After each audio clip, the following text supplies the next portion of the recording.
Pero Alan, revisando las listas, no encuentro esa gente que tú mencionas.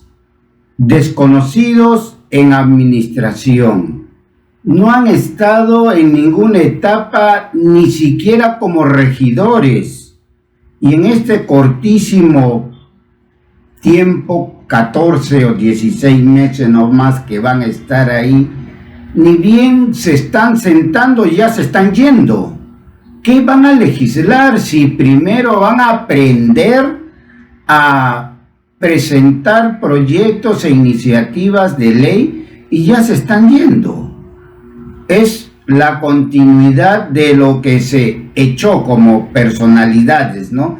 Que no estuvieron a la talla porque hicieron de un Congreso un circo legislativo, en donde se pudo haber actuado en buena fe, pero lo que vimos fue venganza, comisiones para tumbarse incluso al presidente, vacarlo, obstruir la ley, protegerse entre ellos, y de producción legislativa hemos estado bien huérfanos, y con las personas que están marketeándose para ser congresistas, no veo que prospere algo positivo, Alan, ¿eh?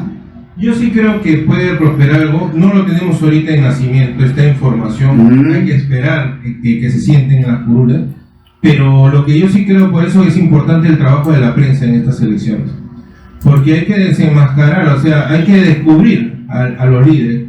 Si bien es cierto, y eso ya lo sabíamos de hace buen tiempo, y yo no creo que el presidente haya sido ajeno a esta realidad, no tenemos líderes representativos de la sociedad. ¿Por qué no hay sindicatos bien constituidos? Porque no hay organizaciones civiles en las cuales podemos encontrar un líder potencial. Cierto. Entonces, por consecuencia, esto es bien cierto, ya lo sabíamos, ya lo conocíamos, y el presidente Vizcarra, al momento de asumir el cierre del Congreso, debió de entender de que pues, las próximas elecciones podrían ser iguales o peores, ¿no? En consecuencia, generando un mayor gasto económico. Por consiguiente, entonces ahora queda en las manos, primero, de una prensa que pregunte con eficacia a los candidatos para que estos candidatos puedan surgir desde su interior, no en su rostro, no en una imagen. Miren, siempre hablamos de que un candidato es un producto. Ya en este momento ya no interesa el producto, porque el producto es creado por su jefe de imagen, por la gente que le maneja el discurso. Lo que necesitamos crear y descubrir son las personas que cierran como fuente de principio ideológico, ¿no? Si tienen la capacidad de sostener una idea y el debate para que la crean cuando lleguen al Congreso y puedan debatir. Entonces, ese es el trabajo de la prensa, desenmascarar al candidato a tal punto de que le interesan más los fondos que las formas de llegar. No tanto desenmascarar, sino descubrir sería la palabra, ¿no? En sacarle la cara de lo que se vende como producto, ¿no? Para saber cuáles son los componentes que tiene este producto. Entonces, resulta para mí interesante este trabajo de la prensa, y al mismo tiempo de convocar a los candidatos de que en vez de estarle vendiendo al pueblo lo mismo de siempre, programas que se sostienen en papel, pero que en los hechos no se van a llevar a cabo, porque la capacidad del Congreso de la República tiene tres funciones, ¿no? El legislar, el fiscalizar y el representar. La capacidad de legislar va a ser muy pobre. Si el Congreso de la República saliente, con tantos expertos que han tenido años en el Congreso, han legislado muy poco, menos lo van a hacer estos legisladores que tienen que asumir un pasivo de 4 meses. Cierto. Carlos lo está manteniendo. Pero sí necesitamos que nos representen. Necesitamos que lleguen nuestras propuestas y necesitamos que fiscalicen. Porque en la fiscalización no puede haber gobiernos regionales, no pueden haber universidades, no puede haber gobiernos locales que sigan haciendo y manteniendo lo que quieran. No pueden haber organizaciones públicas que sigan gestionando como quieran, sino como mande la ley. Y para eso está el congresista, para fiscalizar, ¿no? Hasta el último. Entonces, a eso es lo que quiero llegar, no la propuesta de un documento que la prensa le comience a redondear la idea de que preséntame tu papel y transmíteme lo que dice tu papel, sino que lleven dentro de sí cuál es la capacidad ideológica para poder tener esa solvencia moral para llegar a representarnos en el Congreso de la República. Una de las inquietudes que hemos plasmado, Alan, es de que estas elecciones no va a ser tanto por el logotipo, por el cliché, por el partido, sino se va a diferenciar por la cualidad y la calidad del representante. Es cierto que quien tenga mayor votación a nivel nacional va a aplicarse la cifra repartidor y por arrastre puede ingresar tal o cual personaje. Pero no vemos una unidad de criterio en campaña. Hacer campaña hoy en Lima es totalmente diferente a la preferencia que se está mostrando en las regiones. Acción Popular está liderando en Lima, pero en provincias, en distritos, en uno lidera el Morado, en el otro la A, en el otro Acción Popular. En Lima ni siquiera figura en el rubro otros el PPC, pero en regiones son fuertes en algunos lugares. Pero aquí va a venir el problema, pues, que Lima va a marcar la pauta para repartirse los espacios congresales. Correcto. Mira, lo que tenemos que tomar en consideración también dentro de este panorama que nos enfocas es que ni aún los partidos políticos son constituidos como tales, ¿no? Son movimientos que entre ellos, para hablar acá cerquita nada más, los 4 candidatos que hay dentro de cada partido político de la región, ni aún entre ellos tienen diálogos. Sí.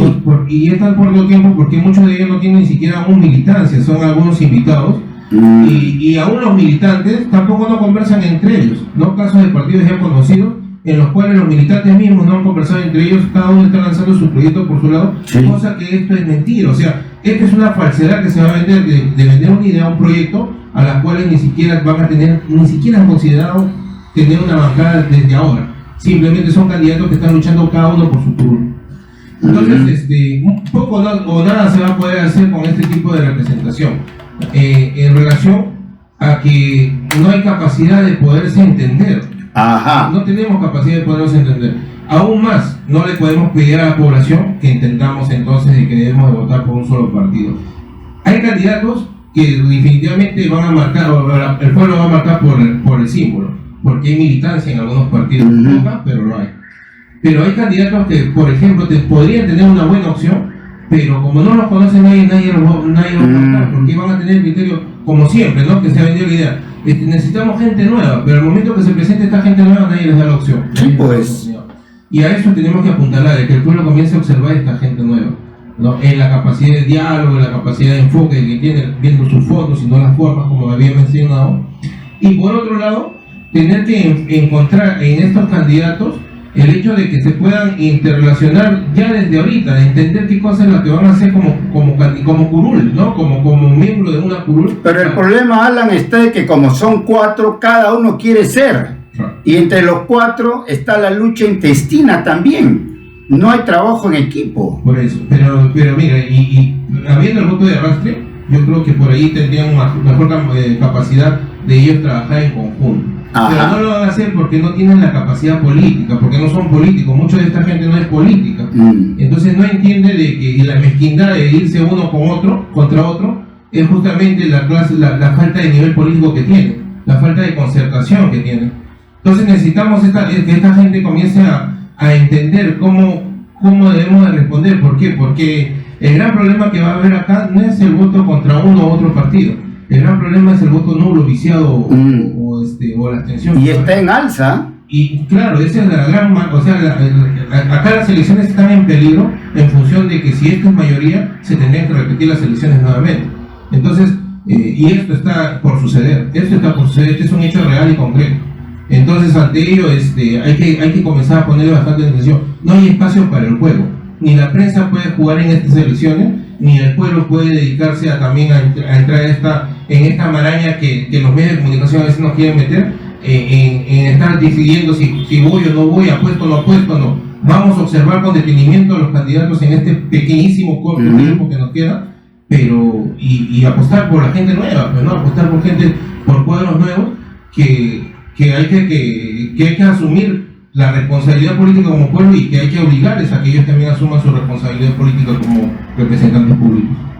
A eso tenemos que apuntar, dejar de lado el caudillismo local, pero las realidades son diferentes, pues, Alan. Una cosa es Lima y otra cosa es la región, en donde no se refleja ese trabajo de unidad de un cliché o un logotipo.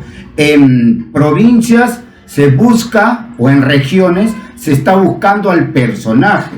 porque hay buenos amigos y los conocemos, pero están en una tienda equivocada. Dice, yo votaría por él, pero ese está yendo por tal persona. O ese partido no tiene buenos representantes. ¿Qué hacemos? Estamos en esa encrucijada que todavía estamos en pañales en vida política, Alan. Claro, pero acá entra nuestra madurez, ¿no? Acá entra, porque esto ya lo conocemos, Jorge. No es tan dramático si es que nos damos cuenta de que esto ya lo conocíamos, ¿no? Claro. Si vamos a pensar de que es algo nuevo, entonces, sorpresa, no pensaba que era esto, pero esto ya lo sabíamos. Entonces aquí entra la madurez política de nosotros, pueblo, ¿no?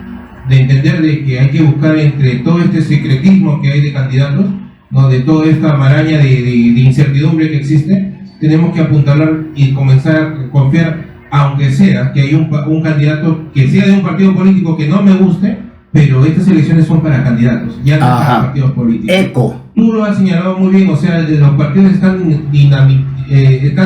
dispersos en atomizados, están totalmente dispersos por todos lados de la candidatura. Por consiguiente, en las cosas,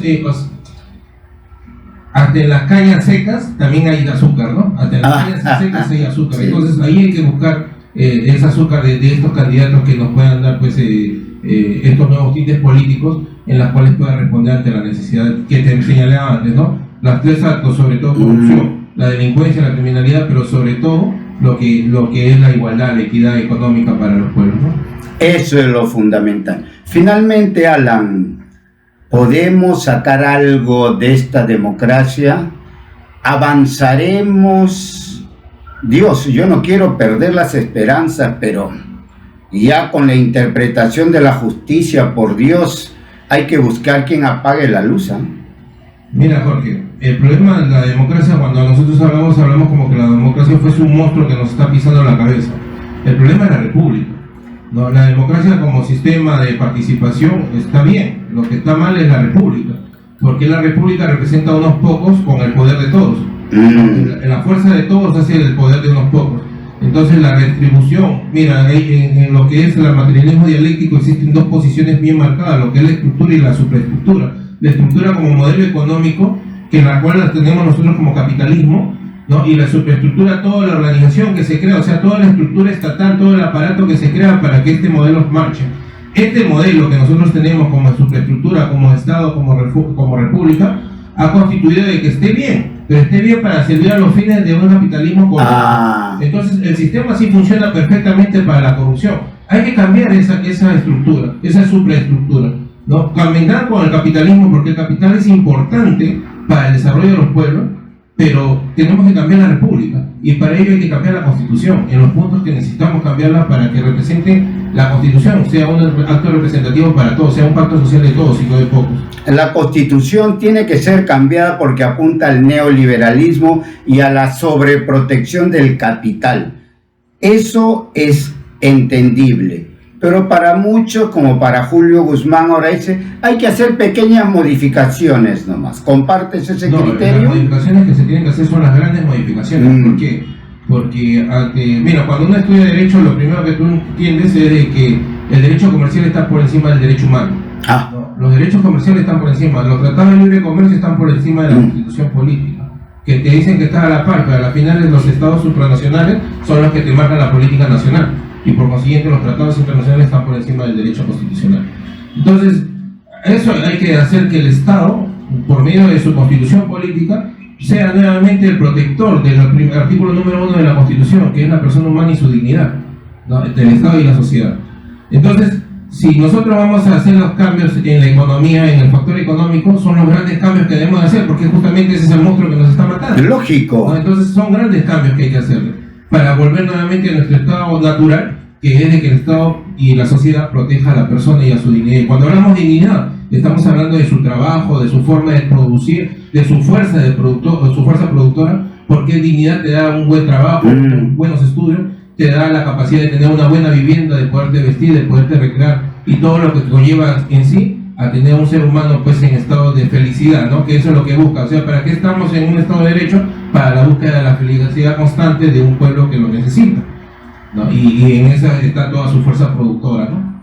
cambiando la Constitución. Correcto. Ese es el, no hay otro. Y el cambio radical que es de la Constitución en los puntos más neurálgicos que son el tema del modelo económico. El artículo 1 de la Constitución debe prevalecer, no la protección y la sobreprotección al capital, la explotación del hombre por el hombre, los malditos servicios, el trabajo en el campo que nadie lo supervisa. Dios, temas muy álgidos que apuntan solo al gran capitalismo, Alan. Pero mira, si nosotros nos damos cuenta de esta Constitución que tenemos, no tiene preámbulo. El preámbulo son unas 5 líneas en las cuales se encierra un preámbulo de un código, de un reglamento. Debe estipular el alma que encierra el espíritu, la esencia, la esencia fundamental, el fundamentalismo del por qué está siendo creado. Este preámbulo lo necesitamos en la Constitución para saber hacia dónde nos estamos encaminando como pueblo, como Estado y como nación. Pero si es que este preámbulo es de 5 líneas, entonces no estamos encerrando nada, le estamos dejando que el ser humano se defienda como pueda, pero lo más importante, proteger a los intereses del capital extranjero, ¿no? Que eso es al fin y al cabo lo que cuida la Constitución del 93, bajo la Convención de Washington de 1983, ¿no? Que es una degeneración al fin y al cabo, cosa que ha generado toda esta protesta latinoamericana. Alan, gracias por compartir un momento de reflexión y para hacernos entender de que la paciencia tiene que ser nuestra mejor virtud y no perder esa brújula que es el fin supremo, la persona humana, defender el trabajo y más aún ver por aquella juventud que mañana asumirá el reto de conducir nuestra nación. Porque solamente para terminar con una frase, como nunca me puedo decir una frase de Gaia de la Torre, decirte que Gaia de la Torre decía, no hay que esperar, pero hay que esperar en la acción, no en la espera. De eso hay que esperarlo. Comencemos a esperar, sí, con paciencia, pero actuando. ¿Y cuál es la primera acción? Educándonos, ¿no? Formándonos. Y de ahí conversemos, dialoguemos, debatimos, y una vez que llega el debate, del debate va a salir la flor de nuestra acción. Eso es lo fundamental. Alan Navas, placer con nosotros.